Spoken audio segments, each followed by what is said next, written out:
নমস্কার, সবাই কেমন আছেন?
আয়ান তার মা বোনকে নিয়ে রাধাকে খুঁজছে।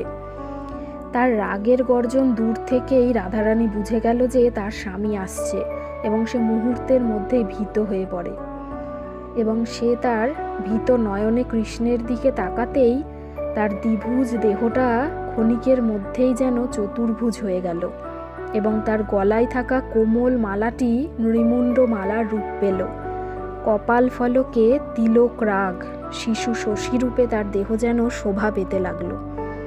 সেই মুহূর্তে ক্রুদ্ধ অবস্থায় আয়ান এসে দেখল এ তো তার সমগ্র মানব জীবনের সাধনার ফল, যাকে সে তার সমগ্র জীবনে একটিবার দেখার জন্য ব্যাকুল ছিল, তার পরম আরাধ্য ইষ্টমূর্তি। এবং আয়ানের সব রাগ জল হয়ে সে রাধে রাধে বলে ডাকতে লাগলো এবং বলল, ধন্য তুমি রাধে, তোমার করুণার কারণেই আজ আমার সারা জীবনের ইষ্টমূর্তির দর্শন পেলাম এবং তোমার মতো স্ত্রী পেয়ে আমার মানব জনম সার্থক হলো। এবং আজ থেকে সে কখনো রাধাকে সন্দেহ করবে না। এবং জুটিলা কুটিলা অবাক হয়ে রাধাকে মা বলে ডেকে উঠল। আয়ান ঘোষ অগতির গতি, মহেশ মোহিনী, দেবী ভগবতী, মহিষমর্দিনী, শ্যামা সুরেশ্বরী, ভয়ঙ্করী, দিগম্বরী, শ্মশানবাসিনী, সুহাসিনী, নিরুপমা, মনোরমা, নমনৃত্য মালিনী, মহামায়া ইত্যাদি একাধিক নাম জপ করতে লাগলো।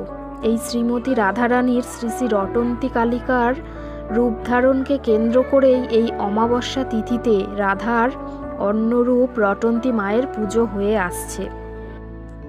এই শুভ তিথিতে রটন্তী মায়ের পুজো করে তার আশীর্বাদ লাভে সক্ষম হয় সকল মর্তবাসী। আসলে এই রটন্তী মা সকল ভক্তগণের ইচ্ছা পূরণ করে, ভক্তি করে তার আরাধনা করে সকলের মনোবাসনা পূর্ণ করেন তিনি। তাই আমরা সকলেই জানলাম রটন্তী মায়ের আবির্ভাবের রহস্য। ভালো লাগলে অবশ্যই কিন্তু লাইক করবে, সকলের সাথে শেয়ার করবে। আজকের মতো এখানেই শেষ করছি। ধন্যবাদ।